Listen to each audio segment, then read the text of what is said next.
I'll take a girl whose is a 7, but she's a 10 as a woman, versus a girl who has a 10, but is a 7 as a woman. Will you cheat on the 7? And listen, we can't go into that. That's a whole different thing. You're asking me what I would choose, what I prefer. So I'm speaking on what I prefer, what I choose. You know what I'm saying? If I choose to make a mistake, that's my mistake, whether I cheat or not. You know what I'm saying? But that's neither here nor there. I'm telling you what my preference is. My preference is I'd rather have a girl who in bed is a 7, but guess what? As a woman, and what I deem as a woman is a 10, rather than a girl who has a 10 is that wop, but she's a individual. I think it's different for women. Like, I definitely think it's different for women. I think you can be great on the inside and not so amazing on the outside. You understand what I'm saying? But it can't be the other way around. You can't be amazing on the outside and be up on the inside. Like, that is intolerable. But the other way around, women will take the not so, we'll take, I'm gonna keep it 100. We'll take the 5 on the outside. Yeah, I be taking 2s. Sometimes we be taking 2s. I'm like, but what? let me tell you this, hold on. Let me tell you this. Let me tell you the really ever. I'll take that 2 and I'll turn that into a 10. And I promise you, every 10 out here go wanna with that 2 plus 10. But let me 12. But let me tell you what you just did now. You took the you know, like the rose that grew from concrete, right? Yeah. So you made him, he was a 2 when you met him, right? Holiday's a 10, she's bad, everybody want Holiday. And he was like, yo, how did 2 get a 10? And what you did is create a monster. So if you want to create this 2, you better make sure he's in check. You better make sure that he knows his place in lane, because you done now unleash the monster. I'm not saying for every guy's gonna be like that. Right. But y'all women, when y'all out there taking these 2s and -1s, and so help me, y'all think I got me an ugly dude, he ain't gonna act up. Nah, the ugly dude start smelling his sweat. No, it's he start acting like, yeah, I'm that dude. I'm just saying, be careful with that. It should be a balance. Just saying, be careful. It's not a sure bet that 2 is gonna be that guy. Just be careful with that. But just saying. It's always the ugly guys and the fat guys who want to act crazy. But I'm gonna say this. So stop picking 2s. Sometimes we're picking 2s and 2s. And I'm gonna break it down why. We'll meet a man and think that, okay, you know, he's so cute. But we're not paying attention to the fact that he's smoking the weed all day. He has some type of internal issue that we're seeing, that we're looking past, but we're looking at the cuteness. We're looking at, oh, he got the bag. But we're not looking at, why does he smoke weed from 9 in the morning till he goes to bed at night? Why is it that he's so having anxiety issues? A lot of us don't pay attention to the internal issues. We just look past all of that and see the bag, he look good, he got good dick. But it's a lot of us out here are struggling mentally. And we're using marijuana, we're using liquor, and we think that's normalized to society because we think that, you know, it's nothing wrong with it. He just drink liquor and smoke weed. That is exactly the conversation. Wait. That is exactly the conversation me and Alan was having. We were going from saying that we're attracted to why is that we pick people and not look at the direct issues in people. We don't. We look at just, he looked good. She got a fat ass. She sucked it good. Whatever it is. I'm just a little confused because, like, within a relationship, your significant other that you choose, honestly, is a reflection of the traumas that you deal with within yourself. That is true. So, honestly, like, if he's smoking all damn day, then what's your habit that you do all damn day? Sometimes you don't even have to have a bad habit. People, you know what I'm saying? Yeah, but I'm going to say this. Sometimes you don't have to have a bad habit. We normalize somebody's behavior and think it's just okay. He just smoked weed. And because he looks good and he fuck you good and he snatch up your soul, you're not even looking at the internal issue that person has. Not for nothing, like, I socially drink, but I'm a stoner. And I'm here, like, completely functioning here with all of you guys talking and vibing, and I'm actively here and present with you. I'm giving you like some form of a message based on the character of the person that I am, regardless if I'm high or if I'm sober. So not for nothing, like I smoke with my significant other. Okay. We all smoke. Day. I mean, if we do a certain day, I'm gonna tell you what we do all day. For certain, we make money all day, regardless if we're sober or if we're high. It don't matter. We're getting to the bag. Look, my goal is success. My goal isn't to be the highest fucking kite in the fucking world. No, I suffer from anxiety and depression just like everybody else. I don't drink as much because I have traumas with drinking based on my family. So I smoke often. And that's not an issue. That's And not an it's issue not that an somebody issue. smokes. Yeah, it's not But an like, issue. But like, so- if I am a woman sitting here telling you that I am actively smoking consistently, then like, we cannot talk about the men who smoke consistently either. Look, don't choose a bum. Wait. Like, just don't Yeah, choose a bum. at the end of the day, Yeah. she's really right. You But have this is like what I was- certain morals. Yeah, well, at the end of the day, listen, you are a reflection of what you are attracted to. You know what I'm saying? It doesn't have to be necessarily smoking. You're talking about somebody who has a lack of drive. And at the end of the day, if I have a lot of drive, I'm not gonna be attracted to a woman, you know, in terms of a whole relationship with a lack of drive. It's just never gonna work. But when you're talking about right now is what do we want? Or what are you looking for and what you want, to be honest? Because people be sitting here and say, look, I want Holiday, right? Holiday looks like she's a 10. But guess what? I don't know what it's like. If I'm a 2, I don't know what it's like to be a 10 or what it takes to be a 10. I can never understand Holiday. Holiday can't understand me because she don't know what it's like to be a 2 on the outside and a 10 on the inside. So now you have a conflict of interest because you're searching for the wrong things. You know who that guy is? It's the guy that you date, like, just from experience. When you're an attractive girl, you're dope and all of that, he may not be so attractive, but he's dope in the inside, right? And you find those sexy things about him, but let's just stay on topic. He's not a 10 on the outside, and he's a 10 on the inside. But you're a 10 on the outside, and I just speak for myself, I'm a 10 on the inside, but some may say I'm a little toxic, so I might be a 5 or a 6, or I don't know, on the inside. However, speaking truthfully, he doesn't understand my lane. So he will always feel like he's not enough for me. I can't relate with him with how he feels when he walks outside, because I'm like, why you feel like that? You with me. I chose you. It should be good enough that you dated me. So, I mean, there's been many times, right, where I seen a girl and I'm like, damn, she's a dime. I wonder if actually, like, her inside match how she look on the outside. You know what I'm saying? And there's been many times where I start to see how she is as a person. I'm like, damn, I really don't fuck with her mentally or spiritually, right? But me being me, I'm attracted to the outside, you know? So I'm still gonna do it for, and what's it called, chase after her and still try to have sex with her, whatever the case may be. I just won't keep her long term. That reminds me. Hold on, wait. There's one thing. Let me finish. I feel like at the same time you also gotta respect everybody's opinion. Cause sometimes there's been points in times in my life where I don't care how she's in the inside. I just want a girl that looks good. So if she just looks good, you can't fault me for being shallow. But that You know what I'm doesn't saying? scream longevity. I mean, it doesn't, but what happens if that person is like that for a long time? I mean, look, I just feel like there's a heavy emphasis on like this twin flame, like significant other obsession.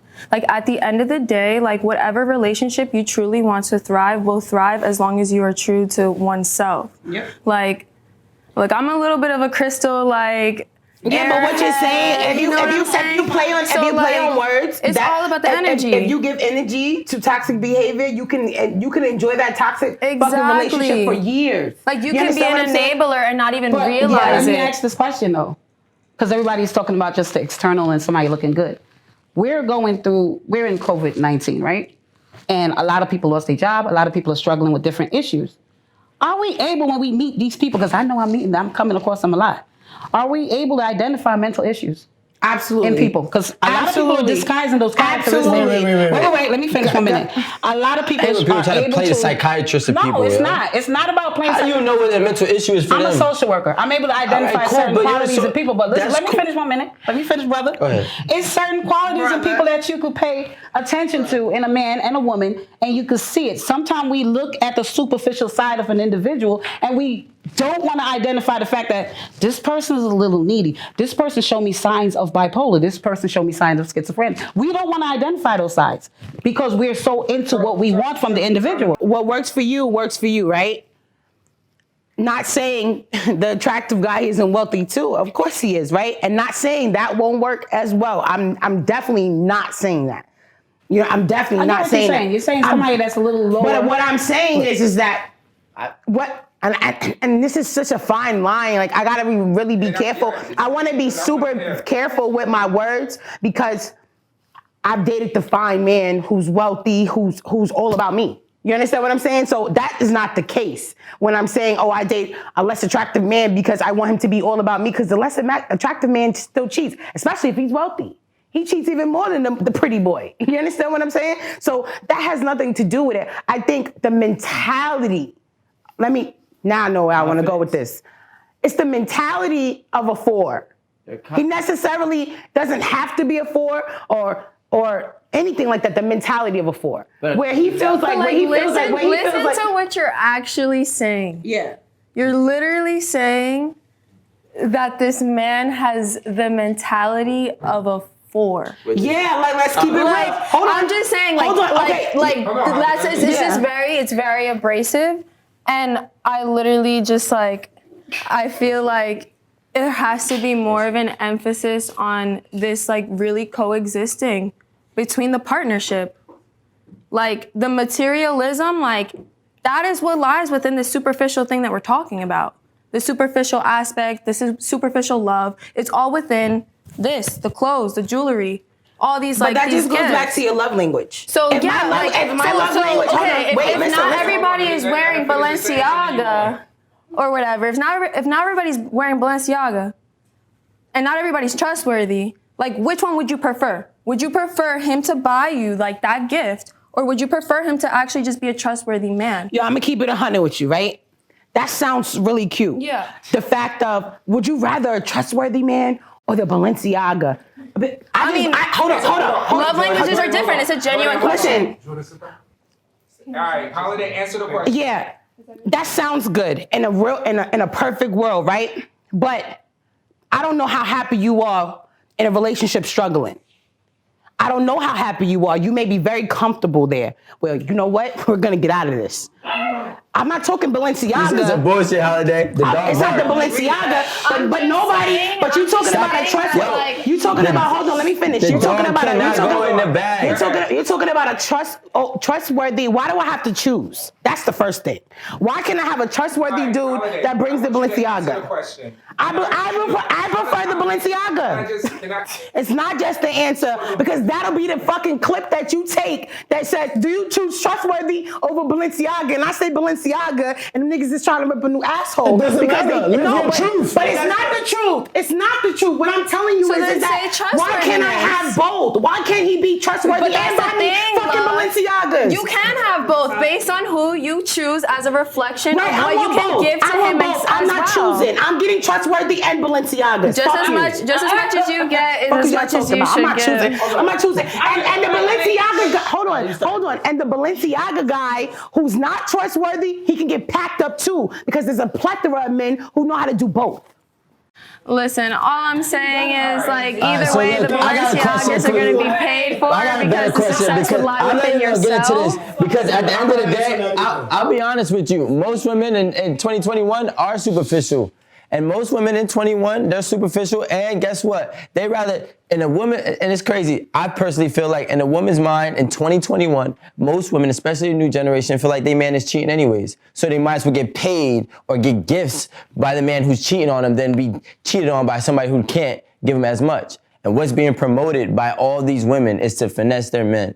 And that men ain't shit. And this is what we've been hearing for a long period of time. So now I personally believe, and this is just my personal opinion, is that some women nowadays, actually I might even go towards the majority of women is touching that point where they rather feel that to get as much as they can from a man. Because a man, whether he's a 4 or a 10, ain't shit. A man, whether he's a 4 or a 10, is gonna cheat. A man who's a 4 or a 10 can't offer as much, outside of the materialistic aspect. So I feel like we're just, as men, are trying to be milk dry whatever resources that we can give in a relationship because of what's the stigma that's being put on men in today's age. I believe he's right. Majority. You're right, Rico. I can't even argue with him. I'm gonna say that, and because of that, it's causing a lot of, situation among men and women. A lot of men right now, because of this superficial thinking a man gotta have a bag, it's fucking it up for us ladies. I'm gonna keep it real with y'all. Yeah, it's messing it up for us big time, because this is the thing. We are out here saying they gotta have the bag, he gotta be this, he gotta be that. So now when the man is saying, I ain't gotta choose you, I could go to another race, goodbye. You know, and that's why you have brothers out here could point out the fact that you're not qualified and you're fat, you're not cute enough, and they go by numbers now. These are the, ladies, we got to look at the fact that if we're out here putting out what we want, the men are going to say the same thing. So now the heat is on us. Like, oh, why do all the men is counting us as numbers? But we out here saying we want the bag. We got to take, it's both of us. It's like a seesaw. You have to take both.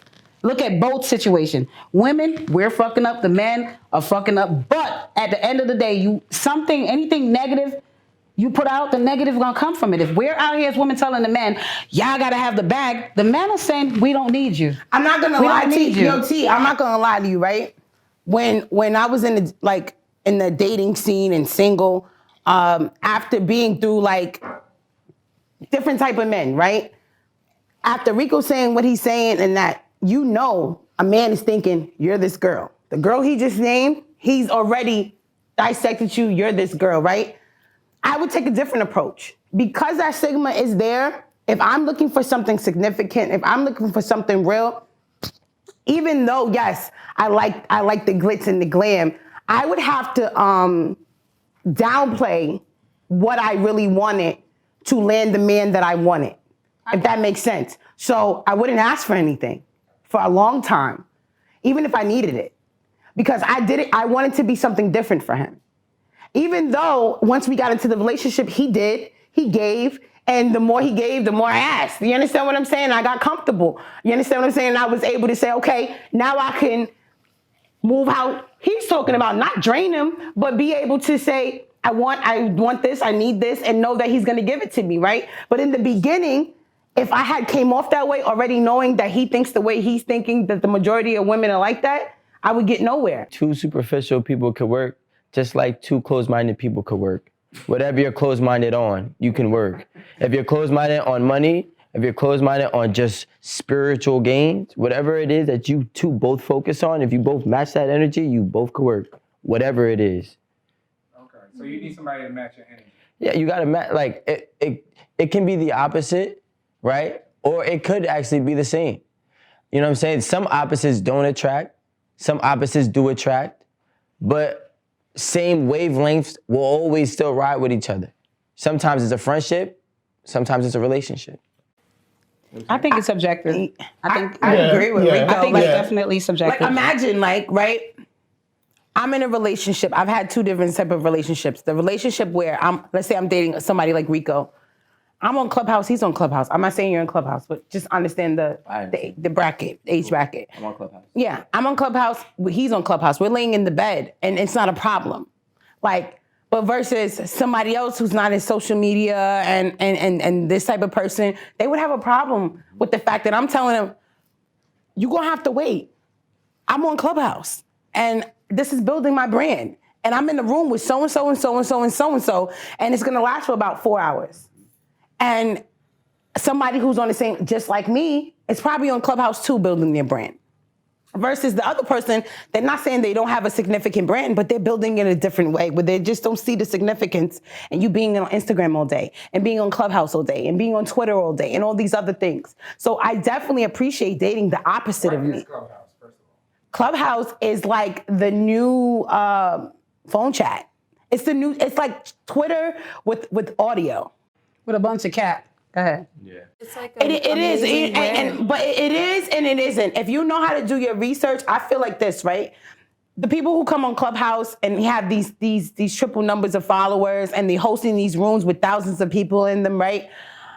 You know, in my bio, it says I shake the room. Why? Because when I come in a Clubhouse room, I'm able to sniff out the fugazi because I'm really who I am in real life. And a lot of these people are not that. So what happens is they expose themselves. Can someone raised on love have a successful relationship with someone who is raised on survival? Yo, Rico, was you in my text messages? Hold on, let me go. Hold on. You had him on you've been going. Go ahead. Hold on. Can somebody that's raised on love be in a successful relationship with someone that's based on survival? The only way that can coexist if that person that's raised on survival is open to hearing the person that's on love, and the person that's on love is open to hearing the person that's in survival. Talk more. Talk No, more. because at the end of the day, right? you bringing two people together, and this is my story, this is my story. We have to find a balance. I don't want to sit there and say it's so black and white. Once again, both people have to be open. So love have to be open to survival. Survival have to be open to love. And then that's how y'all go on this survival love journey. Because at the end of the day, you saw something in that person that was like, this is not usually what I go for, but I'm going to go there, and vice versa. So for it to work, you have to be open. You have to listen, and that's the only way it can work. It's not just your love, survival, we don't work. No, because you need survival and love. You need love and survival. It's like the hard and the soft and the hard, up, down, day, night. So yeah, Wait, can I ask Oliver a question? I just want to elaborate on what he said real quick. How do you break but that? the person that's surviving, they do low-key want love too, right? Am I raised them on love or survival? Love. And what has love been like for me from back then till now? Love to me is patient. Love to me is patient. Love to me is being open. It's communication. It's choosing that person. No, you asked me what has love been like for me. Those are very like standard dictionary words. No, I'm telling you, but you said my journey. But you said that's what it's been like. It's a choice, right? Did you always feel safe growing up? Did I always feel safe? Yes. Not me. Yes. With I felt safe. Raised on love. I felt safe within my It turned family. into survival. No, within my family, and she's right. Within my family, when my mother and father was married, it was on love. And then for my mother, she divorced my father because she's a lesbian, and so it became a survival. She chose her. So the survival was like, damn, do I stay married to my husband, but I'm not true to myself, and stay married for my kids, or do I choose me? And she chose to survive. She went against the grain, because my mother's 50 plus, I don't care saying her age, and back then you couldn't come out as lesbian. You couldn't do that. 2021, yes, but back then, no. So what I'm saying is, I was all about love. And then it became a thing about survival. And could they have worked? My mother said my father and her could have worked if he was a different person. So that's what I'm saying. It goes back to what I'm saying. Oliver, I want to flip what you just said though about the survival and the love tactic, right? Your mom, I think what you just described is great. I think just reverse it. I think her going to choose to be with the woman was her love. But she didn't she didn't go for a woman. She chose her like a sexuality. Let me just put that out there. Choosing herself and the sexuality, that was love. I'm on the opposite end. Because to me, I feel like, love, being raised on love and survival is so different. And I personally was raised on survival. You know what I'm saying? I was homeless, you know what I'm saying, for a long period of time growing up. My mom was a single parent and nobody helped us. And we just had to get it how we had to get it. We lived in station wagons, you know what I'm saying? I had lived in the most rundown apartments. I had rats and roaches in my apartments, and we just had to survive. You know what I'm saying? We just had to make it to the next day, and maybe things got better. And that was a course of period, was like almost my whole entire childhood. So like, I do end up dating girls who are raised on love, and it's usually a problem. And the problem is because she was raised on love, so she can't understand survival, and I can't understand her love. You know what I'm saying? But the only thing that kind of binds us together is that when you're raised on love, you find some miraculously good in the worst of situations. Yeah. And that was a mess. Because when you're raised on survival, all you know is to survive. And with survive comes, anger, hostility, you know what I'm saying? Almost, I have no emotions. People died in front of me and I don't cry, I don't shed no tears because I was raised on survival. And they say, yo, something must be wrong with you. You must be a sociopath because you don't have emotions. But I was just raised on survival, so they can't understand that. Me coming from the Caribbean country where my mother had 8 kids, triplets and twins, and my father's in America, and my mother loved my father. My mother loved my father. He comes here every 6 months. She's having 8 children in Jamaica in a 1-bedroom apartment with 8 kids, triplets and twins. She went on love. My father went on survival to make sure he could provide for us. He taught us. Now, I was able to see both sides. I was able to see, my mother putting 3 rocks together and woods together to cook for us and let us see what it is to be really dirt fucking poor. And then I was able to see the other side when my father brought me to America to see, his survival mode of coming here as an immigrant and surviving. So you can be raised on both. My mother, she showed love and loyalty to my father from the beginning, from she was 16 years old until she was, what? They just broke up, but they still married 4 years ago. So the point that I'm saying is that it can be both. They broke up or they're married? They're still married, but they're separated. But it's like, what's the point? Because they're just always together. I don't even get it. But no, because my mom only knew him. And my father is 73, my mother's 60. That's 15 years difference. She was a young girl that fell in love with a man and had all these babies for this one man her whole life. She taught me love. She taught me loyalty. And that's why I'm very loyal, because of my mother. My mother taught me also, educate yourself. She taught us survival, but she taught us love. Sometimes I feel it's a double-edged sword, because when I meet a man, I love so hard because of my mother. But then I also know survival mode from my father, where he taught us how to get your own, no matter what. Well, what it is that she taught me to love unconditionally. She taught me that we have to live in love to understand it. But most people Because you don't have that gotta, abundance of love. most people don't. But you see, sometimes you can love somebody. Some people just need love to become who they are. Yeah, but I'm saying if you're dating a guy and he's single and he meets you, he wants to get to know you. You have too much love. He may not want you because it's too much love for him. It's overbearing. So those type of women, we wind up being the fixers. We wind up being the fixers when we find No, I relationships. think all women are fixers. Most women, but women that are dealing with that type of abundance of love that they saw from their parents as a young age, we wind up being the fixers. So for me, I always feel like I could fix the man that's dealing with the damage issue, the man that's survival mode. I just learned that from Rico, and I So Rico's the type of man I would take and want to fix. Yeah, but you gotta understand, you will scare him Fix off. what? Well, Maybe she won't, you know what it is? It will balance. There's such thing as a dead-end street. You're taking on challenges that are unrealistic sometimes. Because guess what? Some people don't need fixing. You know what I'm saying? Some people just need a companion. to love them. That's Yeah, but like I might be, not just me, but a person might be the same way that they are forever. They're gonna grow and they're gonna adapt new habits that's gonna make them a better person, hopefully. But they don't need somebody to come in and say, yo, you know what? You had this habit, let's go do this. And that's how you push people away. Yeah. You know what I'm saying? Sometimes they just need you to walk alongside them. And that's the problem with women that think that they can fix. fix. When I say fix though, Rico, I'm not saying to come in and change you. Sometimes I'm just you saying, that like, never saw love could see the love that I have. I understand. It change you. You gotta see somebody from Rico's perspective. I get his that point. If somebody's a survivor, sometimes too much of a nice gesture could scare the shit out of Yes, somebody. absolutely. Or it doesn't make I agree. sense. Absolutely. It doesn't make sense. Absolutely. If a girl came, she was way too giving. In my mind, It's weird. It's weird. Like, yo, something's up. I don't know what it is. I really can't trust her. Yep. You know what I'm saying? Yep. Because she's too open in the sense of giving love too freely, and it's almost to a survivor giving love freely is like insane. I'm just using a story. Dating a guy. I dated a guy. Super in love. You were super in love? Like, no, when I say like he was totally against the relationship. Okay? I pushed forward with commitment. When I got it, because I'm in survival mode, I realized that's not what I really wanted. He's in lover mode now. And so he's putting all these expectations on me to be this person that's in love. This is what love looks like. This is how you give love. This is how you show it. And my excuse would be like, well, that's not my love language. That's not how I show love. You know what I'm saying? And so what happened?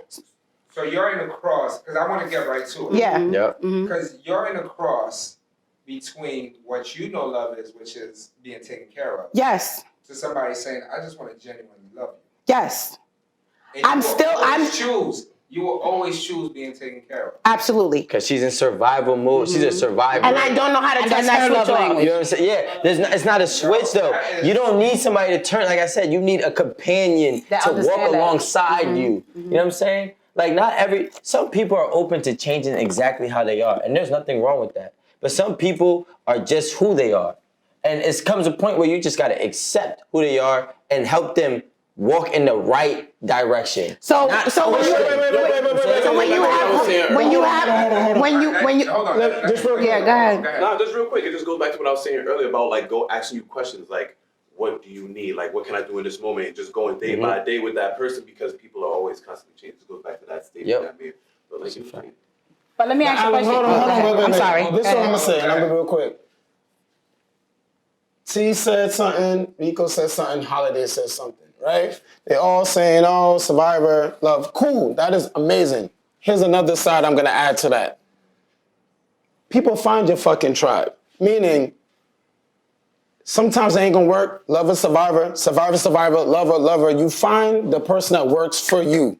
Because all this sounds like is y'all trying to put a triangle in a fucking circle. Some people just ain't for you. No. I'm gonna elaborate.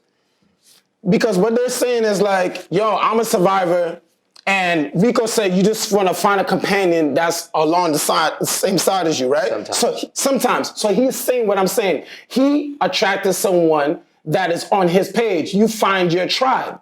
That's what he's saying. Why would Rico want to be with someone that's trying to not be his companion, not walk along the same side?